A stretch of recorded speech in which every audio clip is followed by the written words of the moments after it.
Hi, in this section of video, I'm going to talk about offers and compromise. One of the things that we find in our office most frequently with people who owe a significant amount of money to the IRS is that they ask us whether or not they can just pay the tax and maybe get the IRS to waive the penalties and interest. And what we found is that there's two basic ways that we can get that done. The first is we can get penalties abated if they have a what the IRS calls reasonable cause why they didn't either file the returns or pay the taxes. The second way is through an offer and compromise. And an offer and compromise is a settlement agreement entered into by the taxpayer with the IRS to settle their taxes for what they can afford to pay rather than what they owe. And it doesn't matter how much you owe to do an offer and compromise. What matters is how much you can afford to pay. It's not based on a percentage. It's based on what your income is and what your expenses are, what your assets are.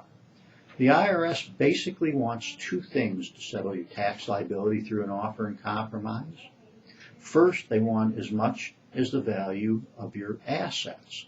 And what they do is they look at, for example, a house. And if a house has equity in it, then they want an amount equal to the equity.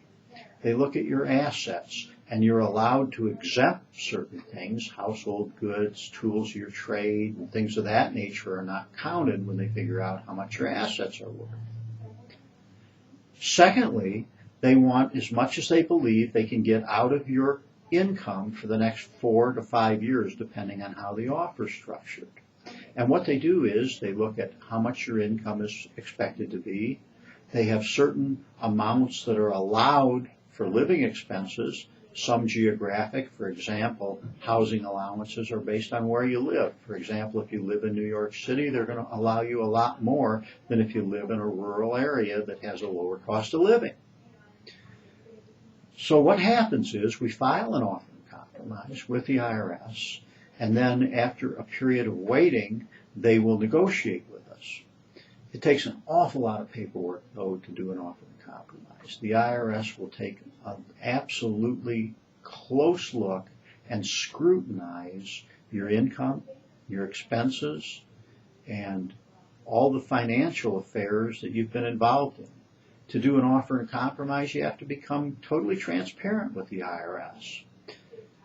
Another problem with an offer and compromise is you're making an agreement that for 5 years from the date an offer and compromise is accepted, you'll pay every tax that you owe on time and you'll file every tax return on time. But if you qualify and if you can go through the difficulties of getting an offer and compromise accepted, it is certainly